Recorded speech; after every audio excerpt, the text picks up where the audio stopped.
press the bell icon on the YouTube app and never miss another update.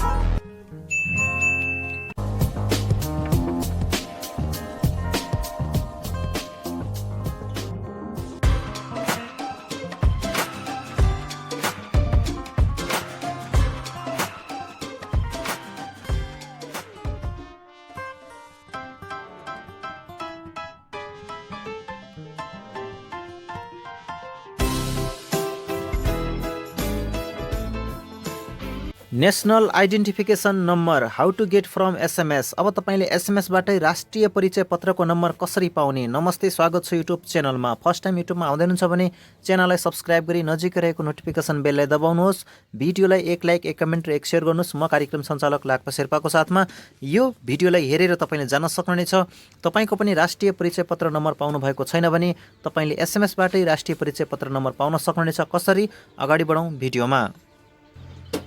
दर्शकबिन साथीहरू, राष्ट्रिय परिचय पत्रका लागि सरकारले सञ्चालन गरेको अभियानमा आफ्नो विवरण दर्ता गरेर पनि राष्ट्रिय परिचय पत्र नम्बर नपाएका नागरिकका लागि एसएमएसबाट नम्बर पाउने सुविधा सुरु भएको छ।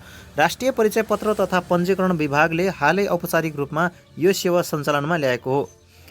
ई पासपोर्टका लागि अनिवार्य गरिएको राष्ट्रिय परिचय पत्र अब क्रमशः अन्य सेवामा समेत अनिवार्य गरिँदैछ। यस्तोमा तपाईँले पनि राष्ट्रिय परिचय पत्रका लागि वितरण अथवा विवरण दर्ता गर्नुभएको छ र राष्ट्रिय परिचय पत्र नम्बर पाउनु भएको छैन भने त्यसका लागि एसएमएसबाट सेवा लिन सक्नुहुनेछ। यस अन्तर्गत मोबाइलको मेसेज बक्समा गई तपाईँले एसएमएसबाट कसरी लिने त त्यो सेवा होइन। त्यसका लागि मोबाइलको मेसेज बक्समा जानुहोस् र तपाईँले क्यापिटलमा यन टाइप गर्नुहोस् र एक स्पेस दिनुहोस् खाली ठाउँ छोडेर होइन। त्यसपछि 16 अङ्कको आवेदन नम्बर टाइप गर्नुहोस्। तपाईँको चाहिँ जुन पहिला तपाईँले राष्ट्रिय परिचय पत्र फर्म भर्दाखेरि एउटा नम्बर होला 16 अङ्कको, त्यो नम्बर टाइप गरेर तपाईँले चाहिँ 30001 3 अनि 3वटा 0 त्यसपछि 1 मा मेसेज गर्नुपर्नेछ। त्यसपछि तपाईँले चाहिँ राष्ट्रिय परिचय पत्र नम्बर पाउनुहुनेछ। उदाहरणका लागि यहाँनिर तपाईँको एउटा उदाहरण दिएको छ। कसैको आवेदन नम्बर यहाँनिर रहेको छ, मानव यो हो होइन। त्यसपछि अब तपाईँले यन टाइप गर्नुपर्छ, त्यसपछि एक स्पेस दिने, त्यो तपाईँको चाहिँ नम्बर लेख्ने होइन। त्यसपछि टाइप गरेर तपाईँले 30001 मा तपाईँले मेसेज गर्नुपर्नेछ अथवा 3 त्यसपछि 0001 मा मेसेज पठाउनु पर्नेछ। मेसेज गरे पश्चात पनि राष्ट्रिय परिचय पत्र नम्बर प्राप्त नभएमा विभागले वाट्सएप मार्फत सम्पर्क गर्ने व्यवस्था समेत मिलाएको छ।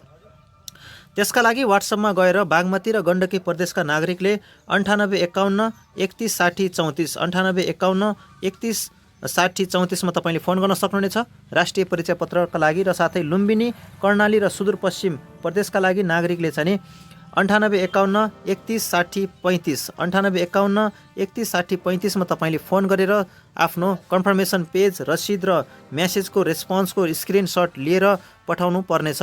So thank you so much. आशा छ यो व्यवसायको भिडियो मन परेला। भिडियो मन पऱ्यो भने लाइक, कमेन्ट, सेयर गरी सब्सक्राइब गर्नुहोस्। आजको यो व्यवसायमा तपाईँले एसएमएसबाट कसरी चाहिँ तपाईँको राष्ट्रिय परिचय पत्र नम्बर पाउन सक्नुहुनेछ भनेर छोटो लिखित रिपोर्टमा तपाईँले बताउने प्रयास गरेँ। यो भिडियोले सेयर गर्नुहोस्, कस्तो लाग्यो होइन कमेन्ट गर्नुहोस् र साथै सब्सक्राइब गरेर चाहिँ बेललाई दबाउन नभुल्नुहोस् यस्तै नोटिफिकेसन पाउनका लागि। फेरि भेटौँला। नमस्कार।